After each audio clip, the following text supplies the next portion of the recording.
کتابیں کھول لیں. یہ حدیث جو ہے الکبائر الاشراک باللہ یہ چل رہی تھی. الاشراک باللہ تک بات ہوئی ہے جی. حقوق الوالدین پر تو نہیں ہوئی نا.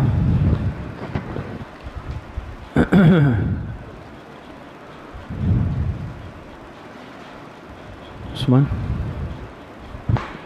مجھے پوچھ لیں شروع کر دیں. شروع ہو گیا یہاں سے نہیں پوچھتے. اچھا یہ بتا دینا.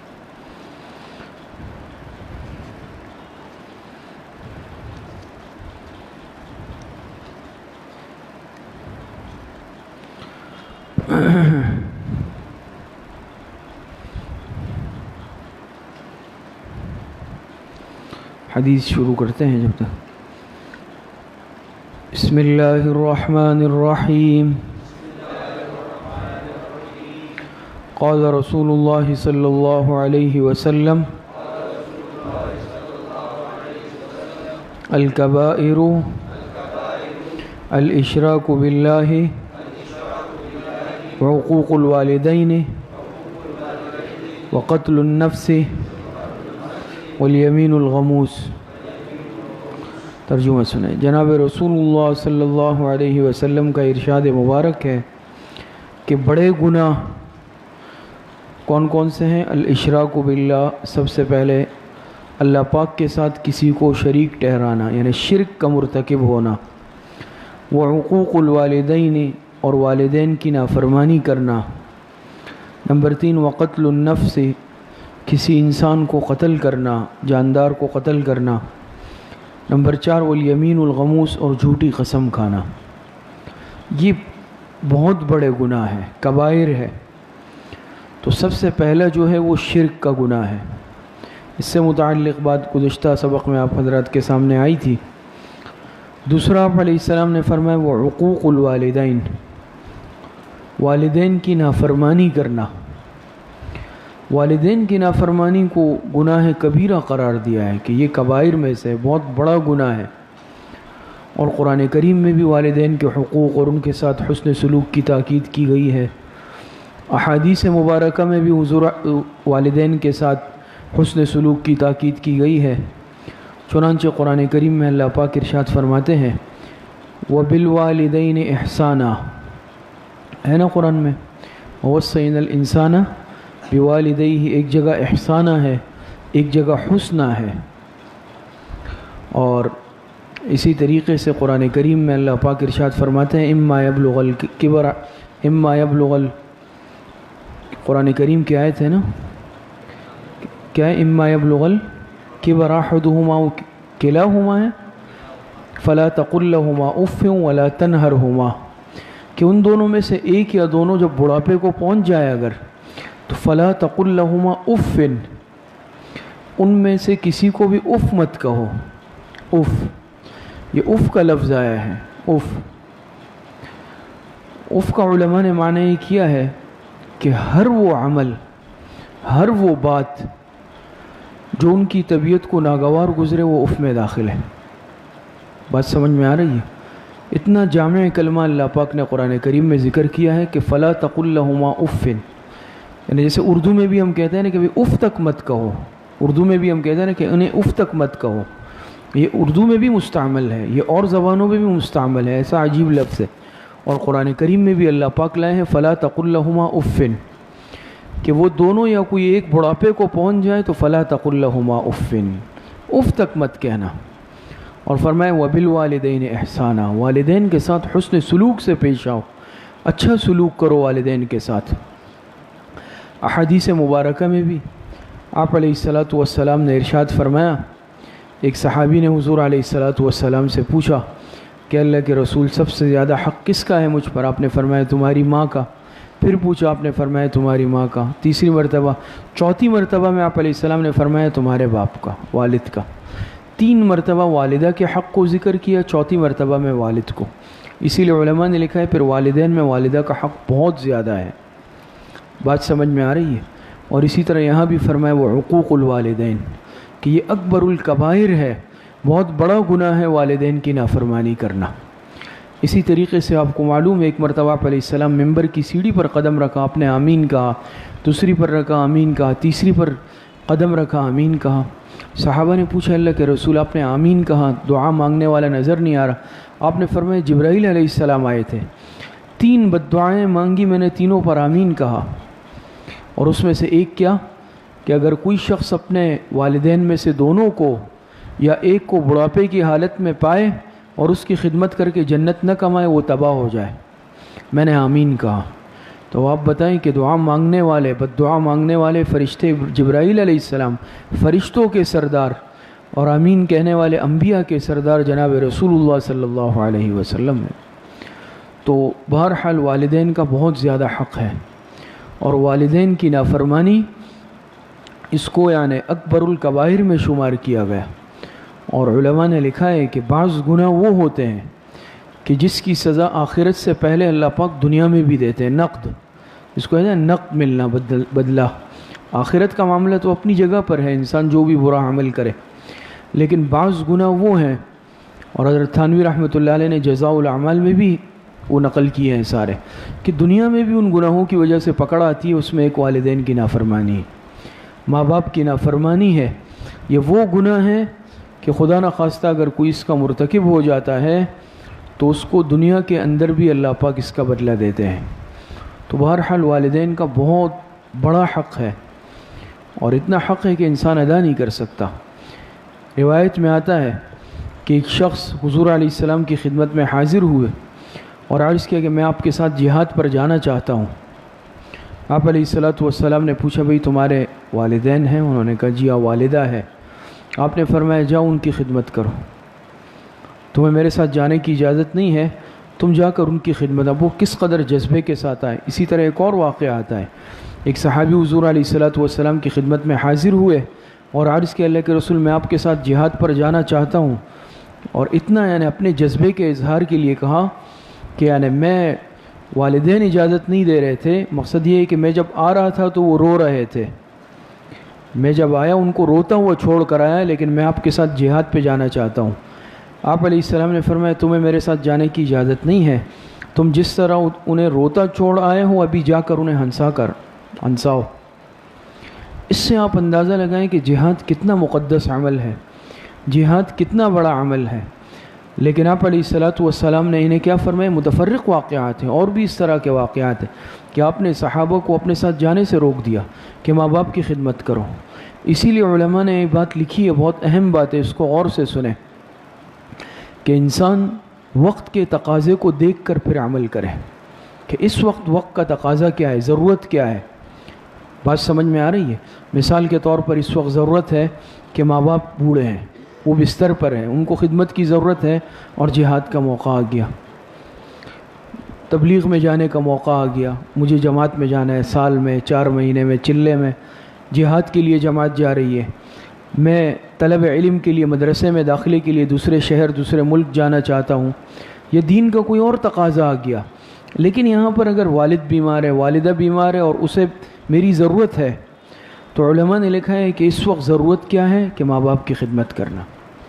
اور اسی لیے علماء نے یہ بھی لکھا کہ دین شوق پورا کرنے کا نام نہیں ہے، دین شوق پورا کرنے کا نام نہیں کہ میرا میرا شوق یہ ہے کہ بھئی بعضے کہتے ہیں نا مجھے شوق ہے کہ میں اس وقت عمرے پہ ہو کے آ جاؤں، لیکن اگر پیچھے ماں باپ مجبور ہے، معذور ہے، انہیں میری ضرورت ہے، تو یاد رکھیں کہ اس وقت عمرے کے بجائے میں کیا کروں گا؟ ماں باپ کی خدمت۔ میرا دل چاہ رہا ہے، شوق ہے کہ میں جا کے جماعت میں وقت لگا لوں، لیکن تقاضا کیا ہوگا کہ میں ماں باپ کی خدمت کے لیے رک جاؤں۔ میرا دل چاہ رہا ہے کہ میں جا کے، حضرت مولانا تقی عثمانی صاحب دامت برکاتہم نے لکھا ہے کہ ہمارے دارالعلوم میں، اور ایسا ہوتا ہے مدارس میں، بعض طلباء آتے ہیں بیرون سے، دوسرے شہروں سے، اور وہ کہتے ہیں کہ بھئی ہم والدین اجازت نہیں دے رہے تھے، لیکن چونکہ مجھے علم حاصل کرنے کا، عالم بننے کا شوق ہے تو میں پھر بھی آ گیا۔ تو فرماتے ہیں کہ میں انہیں کہتا ہوں کہ بھئی عالم بننا ہے، مکمل عالم بننا فرض نہیں ہے، لیکن والدین ماں باپ کی خدمت فرض ہے، ان کی اطاعت فرض ہے۔ ایک تو یہ، اگر وہ تمہیں اس قدر علم سے بھی روکے کہ جو ایک مسلمان کے لیے ضروری ہے، جیسے پاکی ناپاکی کے مسائل، حلال حرام کے، فرض کے، فرائض کے، واجبات کے، اس میں تو اطاعت ضروری نہیں ہے، لیکن مکمل جیسے 8 سالہ درس نظامی کورس ہے، یا اتنا تفصیلی علم، یہ فرض نہیں ہے تم پہ، لیکن ماں باپ کی خدمت تم پہ فرض ہے۔ اسی کو آپ قیاس کر لیں، جیسے انسان اب دعوت کے لیے جماعت میں نکل رہا ہے، جہاد کے لیے جماعت میں نکل رہا ہے، کسی اور دینی مقصد کے لیے نکل رہا ہے، لیکن اگر اس وقت کا تقاضا پیچھے ہے کہ ماں باپ معذور اور مجبور ہے یا انہیں میری ضرورت ہے، تو میں کیا کروں گا؟ میں ان کی خدمت کے لیے رکوں گا۔ بات سمجھ میں آ رہی ہے؟ تو ماں باپ کا بہت بڑا حق ہے، اتنا حق ہے کہ انسان تصور بھی نہیں کر سکتا، ادا نہیں کر سکتا اس کو۔ حضرت اویس قرنی رحمۃ اللہ علیہ کا آپ نام سنتے ہیں نا، اویس قرنی، انہوں نے حضور علیہ الصلاۃ کا زمانہ پایا ہے، یہ صحابی بن سکتے تھے، آپ کو معلوم ہے، اور ان کی خواہش ہوئی کہ میں حضور علیہ السلام کی زیارت کے لیے جاؤں۔ صحابیت کا درجہ حاصل کرنا کوئی معمولی بات تو نہیں ہے، لیکن ان کی بوڑھی والدہ تھی جن کی یہ خدمت کرتے تھے، اور ان کے علاوہ کوئی نہیں تھا خدمت کے لیے، تو انہوں نے آپ علیہ السلام کو پیغام بھیجا کہ اللہ کے رسول، میں آپ کی زیارت کے لیے آنا چاہتا ہوں، لیکن میری بوڑھی والدہ ہے، میں ان کی خدمت کرتا ہوں۔ تو آپ علیہ السلام نے کیا فرمایا کہ نہیں، تم اپنی والدہ کی خدمت کے لیے رک جاؤ، تم مت آؤ، تمہارے لیے اجر و ثواب یہی ہے کہ تم اپنی والدہ کی خدمت میں رک جاؤ، اور والدہ کی خدمت میں لگے رہے۔ آپ علیہ السلام دنیا سے تشریف لے گئے، تابعی ہے لیکن صحابی نہیں بنے، لیکن والدہ کی خدمت کی برکت سے مقام کیا ملا کہ آپ علیہ السلام نے صحابہ سے فرمایا کہ اویس نام کا ایک شخص آئے گا فلاں علاقے سے، قرن ایک علاقہ ہے، جب وہ آئے تو تم اپنے لیے ان سے دعا کروانا۔ صحابہ سے فرما رہے، اور اویس قرنی تابعی ہے۔ حضرت عمر رضی اللہ عنہ کے زمانے کا واقعہ ہے، بخاری شریف میں بھی آتا ہے۔ حضرت عمر کے زمانے میں یہ آئے، حضرت عمر کے زمانے میں یہ مدینہ آئے ایک قافلے کے ساتھ۔ حضرت عمر رضی اللہ عنہ کو پتہ چلا کہ اویس قرنی، وہ ان کی باقاعدہ ایک تلاش میں ہوتے تھے، تو حضرت عمر رضی اللہ عنہ ان کو تلاش کرتے ہوئے گئے، قافلے میں پوچھا بھئی اویس کون ہے، اویس قرنی، ان سے ملاقات ہوئی تو حضرت عمر رضی اللہ عنہ نے عرض کیا کہ آپ میرے لیے دعا فرمائیں۔ اب حضرت عمر خلیفہ وقت امیر المومنین ہے اور صحابی ہے، صحابی بھی کتنے بڑے مرتبے کے کہ آپ علیہ السلام نے فرمایا اگر میرے بعد کوئی نبی ہوتا تو وہ عمر ہوتا۔ دعا کے لیے درخواست کر رہے ہیں، کس سے؟ ایک تابعی سے، اویس قرنی سے۔ تو انہوں نے عرض کیا کہ آپ خود اتنے بڑے درجے کہ آپ صحابی، آپ مجھ سے درخواست کر رہے ہیں؟ تو حضرت عمر نے فرمایا کہ یہ آپ علیہ السلام نے فرمایا تھا کہ اس طرح ایک اویس نامی شخص آئے گا، تم لوگ ان سے اپنے لیے دعا کی درخواست کرنا۔ انہیں یہ مقام کیسے ملا؟ انہیں یہ مقام ملا والدہ کی خدمت کی برکت سے۔ کتنی بڑی قربانی دی نا کہ حضور علیہ السلام حیات ہے، آپ دنیا میں موجود ہے، اور کون سا انسان چاہے گا کہ میں نہیں جاؤں، لیکن آپ نے منع کیا، یہ نہیں گئے، یہ رک گئے۔ اسی لیے علماء نے لکھا ہے کہ انسان ہر معاملے میں وقت کے تقاضے کو دیکھے گا کہ اس وقت میری ضرورت کس چیز میں ہے۔ ایک آدمی مدرس ہے، وہ بہت سارے طلباء کو پڑھا رہا ہے، اب کوئی اور کہے نہیں آپ آ جائیں فلاں اس میں آ جائیں، ابھی اس وقت آپ فلاں میں وقت لگا لیں، آپ اس وقت جماعت میں وقت لگا لیں، تو کہ میرے طلباء کا وقت جو ہے کیا ہوگا، میرے طلباء کیا کریں گے، وہ کہاں پڑھیں گے؟ تو اس کا تقاضا ہے کہ یہ ان طلباء کو پڑھائے۔ اب چھٹیاں ہو گئی تو تقاضا کیا ہے کہ بھئی جا کے جماعت میں وقت لگا لے۔ بات سمجھ میں آ رہی؟ جہاد کا موقع آ گیا، تقاضا ہے کہ جا کے جہاد میں حصہ لے لے۔ دین کے ہر شعبے پر عمل کرنا ہے، لیکن ایک ترتیب کے ساتھ، جذبات کے ساتھ نہیں۔ دین جذبات کا نام بھی نہیں ہے، دین اپنے شوق پورے کرنے کا نام بھی نہیں ہے۔ حضرت مولانا مسیح اللہ خان صاحب جلال آبادی رحمۃ اللہ علیہ نے اس کی مثال لکھی ہے کہ ایک شخص کی مثال ایسے ہے کہ ایک شخص اپنی بیوی کے ساتھ سفر میں ہے اور ایک ویرانہ ہے، وہاں پر اور کوئی نہیں ہے، اب جماعت کا وقت ہوا اور یہ شخص کہتا ہے کہ تھوڑی سی دور مسجد ہے، میں صف اول کبھی نہیں چھوڑتا ہوں۔ شوہر کہتا ہے میں جا کے صف اول کی نماز پڑھ کے آتا ہوں۔ بیوی کہتی ہے بھئی یہاں کوئی ہے نہیں اور تنہائی ہے، میں گھبرا رہی ہوں، ایسا نہ ہو کہ کوئی حادثہ ہو جائے، میری موت ڈر کی وجہ سے۔ لیکن یہ کہتا ہے کہ نہیں، میں تو جا کے صف اول کی فضیلت حاصل کروں گا۔ تو مولانا مسیح اللہ خان صاحب فرماتے ہیں کہ یہ دین پر عمل نہیں کر رہا، یہ اپنے شوق پر عمل کر رہا ہے کہ صف اول کا شوق ہے اس کو۔ کیوں؟ دین کے تقاضے حالات اور وقت کے اعتبار سے بدلتے رہتے ہیں۔ بات سمجھ میں آ رہی ہے نا؟ اب تقاضا کیا ہے کہ انسان کیا کرے، اپنی بیوی کا خیال رکھے، معاملات کو کنٹرول میں رکھے۔ بات سمجھ میں آئے؟ لیکن کوئی کہے کہ نہیں میں اس وقت یہی کروں گا اور جو وقت کی ضرورت اور تقاضا ہے اس کو چھوڑ دے، تو یہ شخص دین پر عمل کرنے والا نہ ہوا، یہ اپنے شوق پر عمل کرنے والا ہوا، اور دین کبھی بھی شوق کا نام نہیں ہے۔ تو میں نے عرض کیا کہ اگر تفصیلی علم حاصل کرنا ہے لیکن ماں باپ اجازت نہیں دے رہے تو اس کے لیے جائز نہیں ہے۔ جہاد پہ جانا چاہتے ہیں، حدیث میں واقعات ہے، میں نے آپ کو سنا ہے، جہاد میں صحابہ جانا چاہ رہے ہیں، آپ نے فرمایا نہیں جا کے ماں باپ کی خدمت کرو۔ اسی طرح کوئی جماعت میں جانا چاہ رہا ہے وقت لگانے، لیکن ماں باپ کی خدمت کا تقاضا ہے تو یہ ماں باپ کی خدمت کرے گا۔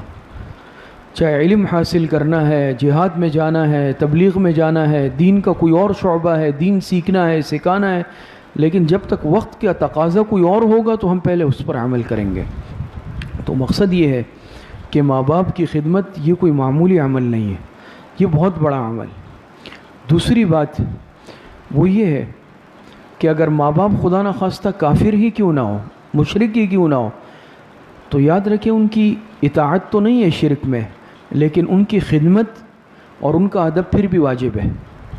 صحابہ اس طرح کے واقعات ہیں، آپ علیہ الصلاۃ والسلام سے پوچھا ایک مرتبہ ایک صحابیہ نے کہ اللہ کے رسول میری والدہ مشرکہ ہے، ابھی تک کافرہ ہے، کیا میں ان کا ادب کروں گی؟ ان کی بات آپ علیہ السلام نے فرمایا بالکل، تم پر ان کا ادب لازم ہے۔ بات سمجھ میں آ رہی ہے؟ تو ماں باپ اگرچہ کافر ہی کیوں نہ ہو، اور قرآن کریم کی ایک آیت بھی ہے اس طرح جس میں آتا ہے کہ ان کی اطاعت تو نہیں کرنی لیکن ان کا ادب کرنا ہے۔ بات سمجھ میں آ رہی ہے؟ لا طاعت لمخلوق فی معصیت الخالق، حدیث میں ہے لا طاعت لمخلوق فی معصیت الخالق، مخلوق کی اطاعت اس عمل میں نہیں کرنی جس میں خالق کی نافرمانی لازم آتی ہو، خالق کی، اللہ پاک کی۔ اب اگر ماں باپ خدا نہ خواستہ کہیں کہ بھئی نماز نہیں پڑھنی آج سے، تو اطاعت کریں گے؟ اطاعت واجب نہیں ہے، نہیں کرنی۔ کہیں بھئی داڑھی منڈوا کے آ جاؤ، اطاعت نہیں کرنی ہے۔ ماں باپ کا ایک کلمہ کفر پڑھ لو، اطاعت نہیں کرنی ہے۔ لیکن اس کے باوجود یاد رکھیں جو ادب احترام ہے وہ اپنی جگہ پر ہے۔ بات سمجھ میں آ رہی؟ جو ادب احترام ہے وہ اپنی جگہ پر ہے۔ تو جب ایک کافر ماں باپ کا ادب اور احترام ہے، اور شریعت کہتی ہے کہ چاہے تمہارے ماں باپ مشرک ہو تب بھی ان کے ادب احترام میں کمی نہیں کرنی، تو پھر اگر ہم دین سیکھنے والے ہیں، سکھانے والے ہیں، ہمارے لیے کیسے درست ہو سکتا ہے کہ ہم اپنے ماں باپ کی نافرمانی کر لیں؟ یہ بات سمجھ میں آ رہی ہے؟ تو دین کے معاملے میں اگر وہ بالکل ایسا کوئی حکم دے جو دین سے متصادم ہے، اللہ پاک کے اور اس کے رسول کے حکم کے خلاف ہے، اس میں تو اطاعت نہیں ہے، لیکن اس کے علاوہ اگر جائز بات ہے تو اس کی اطاعت واجب ہے، اور اطاعت کرنی ہمارے ذمے کیا ہے؟ یہ لازم ہے۔ بات سمجھ میں آ رہی ہے نہیں آ رہی ہے؟ تو مقصد یہ ہے کہ والدین کا بہت بڑا حق ہے، اور احادیث کا ذخیرہ آپ دیکھ لیں، احادیث مبارکہ میں جاں بجا بہت ساری جگہوں پہ قرآن کریم کی چند آیت تو آپ حضرات نے سن لی، اور بھی اس کے علاوہ ہوں گی کہ وَبِالْوَالِدَيْنِ احسانًا، اپنے والدین کے ساتھ کیا کرو؟ حسن سلوک کرو۔ بات سمجھ میں آ رہی؟ فَلَا تَقُلْ لَهُمَا اُفٍّ وَلَا تَنْهَرْهُمَا، اسی رب ارحمہما کما ربیانی صغیرہ، یہ دعا کی گئی ہے ماں باپ کے لیے۔ تو بہرحال ماں باپ کا بہت بڑا حق ہے، اور میں نے عرض کیا کہ یعنی یہ وہ اس والدین کی نافرمانی خدا نخواستہ یہ وہ عمل ہے کہ جو اللہ پاک پھر دنیا میں دکھاتے ہیں اس کا بدلہ، اور یہ کہتے ہیں نا کہ یعنی جو کرتا ہے جیسی کرنی ویسی بھرنی، اور پھر کل کو اللہ پاک اس کی اولاد کو اس کے سامنے کھڑا کر دیتے ہیں۔ اس طرح کے واقعات ہیں نا، واقعہ کہ ایک شخص اس کا جو ہے باپ بوڑھا ہو گیا، تو بیوی نے کہا کہ بھئی یہ بوڑھا آدمی یہ گھر میں تنگ کرتا ہے، اس کو لے جا کے کہیں پھینک کے آؤ۔ اس نے اپنے باپ کو کندھے پر اٹھایا اور لے جانے لگا ایک جگہ پھینکنے کے لیے سمندر میں، تو اس نے کہا یہاں نہیں، یہاں سے تھوڑا سا آگے لے جاؤ۔ کہا کہ بھئی کیوں؟ کہا کہ میں نے اپنے باپ کو اس سے آگے پھینکا تھا، یعنی اس نے اپنے باپ کے ساتھ یہ سلوک کیا، اس کے بیٹے نے بھی اس کے ساتھ یہ سلوک کیا۔ تو آج بہرحال اگر ہم دیکھ لیں اس اعتبار سے شاید کہ 2 مرتبہ اگر وہ کوئی بات پوچھ لے تو ہم ناراض ہو جاتے ہیں کہ بھئی 1 مرتبہ پوچھ لیا کافی ہے، 2 مرتبہ پوچھنے کی کیا ضرورت ہے؟ اور ہو سکتا ہے کہ بچپن میں ہم نے وہی بات 10 مرتبہ ان سے پوچھی ہو، وہ برا نہیں مناتے۔ ایسا ہوتا ہے نا، چھوٹے بچے پوچھتے ہیں کہ بھئی یہ کیا چیز ہے، یہ کیا ہے، پھر پوچھتے ہیں کیا ہے تو 10 مرتبہ بتاتے ہیں، لیکن کل کو وہی بچہ اگر جوان ہو جائے اور باپ پوچھ لے تو وہ ناراض ہو جاتا ہے۔ تو بہرحال ہمارے اس پڑھنے پڑھانے کا تو مقصد عمل کرنا ہے، اور آپ علیہ الصلاۃ والسلام نے کبائر میں ذکر کیا۔ کبائر کہتا ہے بہت بڑے گناہ، وہ گناہ جو اکبر الکبائر ہے، جو بہت بڑا گناہ ہے۔ یاد رکھیں اگر ماں باپ کے نافرمان ہے، چاہے ہم 5 وقتہ نمازی ہو، چاہے ہم دین کا کتنا ہی خدمت کا جذبہ رکھتے ہیں، دین کے شعبے سے کس قدر جتنے شعبوں سے وابستہ ہو، لیکن اگر یاد رکھیں ماں باپ کی نافرمانی کی تو ہم ناکام انسان ہیں، اور دنیا آخرت کے ساتھ ساتھ دنیاوی اعتبار سے بھی ناکام ہوں گے۔ اور ماں باپ، علماء نے لکھا ہے کہ دنیا میں سب سے بڑی نعمت انسان کے پاس یہ والدین ہے، کیونکہ مفت میں دعائیں مل رہی ہے، یہ تو ایک دعا ہوتی ہے نا، اور علماء نے لکھا ہے، عجیب بات لکھی ہے کہ ماں باپ واحد وہ ہستی ہوتی ہے کہ وہ اولاد کی کامیابی کو اپنے سے زیادہ چاہتے ہیں کہ یہ مجھ سے بھی آگے کامیاب ہو جائے، اور دنیا میں کوئی ایسا نہیں ہے۔ باپ یہ چاہے گا واحد کہ میرا بیٹا مجھ سے بھی آگے نکل جائے، مجھ سے بھی قابلیت میں آگے ہو جائے۔ باپ چاہتا ہے نا، چچا چاہے گا، ماموں چاہے گا، رشتہ دار چاہیں گے، کوئی ایسا اتنا مخلص نہیں ہو سکتا سوائے ماں باپ کے۔ تو آپ بتائیں کہ ماں باپ کتنی بڑی ہستی ہے اور کتنا ان کا اخلاص ہے کہ وہ اپنے بچوں کو اپنے سے بھی زیادہ کسی بھی اعتبار سے ترقی کرتا ہوا دیکھتے ہیں تو ان کو خوشی ہوتی ہے، اور کوئی اور ہوگا تو وہ حسد کرے گا، وہ دشمنی کرے گا کہ بھئی یہ کیسے آگے نکل گیا، لیکن ماں باپ وہ واحد ہے۔ تو بہرحال عرض کرنے کا مقصد یہ ہے کہ آپ علیہ الصلاۃ والسلام نے جو کبائر میں ذکر کیا، اس میں آپ علیہ الصلاۃ والسلام نے کیا فرمایا؟ وعقوق الوالدین، والدین کی نافرمانی کرنا۔ تو والدین کی نافرمانی کرنا جو ہے یہ کیا ہے؟ یہ بہت بڑا گناہ ہے۔ ایک عالم بیان کر رہے تھے، اس میں انہوں نے واقعہ سنایا، کہا کہ ایک شخص میرے پاس آیا، بہت بڑے عالم ہے، اور کہا کہ میرا بیٹا نہیں ہے، آپ دعا کریں۔ بہت عرصہ کہا کہ بیٹا نہیں ہے، آپ دعا کریں۔ پھر ایک دن آیا، بہت خوش تھا اور مٹھائی لے کے آیا، کہا کہ میرا بیٹا ہوا ہے۔ پھر کافی عرصہ گزر گیا، کافی عرصے بعد 15-20 سال گزر گئے، اس کے بعد ایک مرتبہ پھر آیا، اور اس وقت روتا ہوا آیا، جو میرے پاس دعا کرانے آیا تھا کہ دعا کرے کہ بیٹا ہو جائے۔ کہا کہ آپ بد دعا کرے کہ اللہ پاک اس کو لے لے۔ کیا ہوا؟ کہا کہ نافرمان ہے، سخت نافرمان، کسی قسم کی اس میں اطاعت فرما برداری نہیں ہے، دل دکھایا ہے ماں کا، باپ کا، اب بد دعا کرانے آ رہا ہے۔ تو بہرحال نیک اولاد اور صالح اولاد اللہ پاک کی بہت بڑی نعمت ہے، تو انسان نفس اولاد کی دعا نہیں مانگے، جب دعا مانگے تو صالح اولاد کی۔ علماء نے قید اس لیے لگائی ہے نا کہ صالح اولاد، آج ہم اس پہ خوش ہو رہے، اتنے بیٹے ہو گئے، اتنے بیٹے ہو گئے، بیٹیوں سے آج ہم طبعی طور پر ناگواری کا اظہار کرتے ہیں، وہ زیادہ وفادار ہوتی ہے بیٹوں کے مقابلے میں۔ دیکھ لیں جب ماں باپ بوڑھے ہو جاتے ہیں تو بیٹے تو بیویوں کو لے کے الگ ہو گئے، وہ تو پوچھتے بھی نہیں ہے، وہی بیٹی ہے جو آ رہی ہے، خدمت کر رہی ہے، پوچھ رہی ہے۔ بہرحال تو انسان ہے، حالات مختلف ہے، احوال مختلف ہے، تو عرض کرنے کا مقصد یہ ہے کہ ماں باپ کی نافرمانی سے اپنے آپ کو بچائیں، یہ بہت بڑی نعمت ہے۔ اللہ پاک صحیح عمل کی توفیق عطا فرمائے۔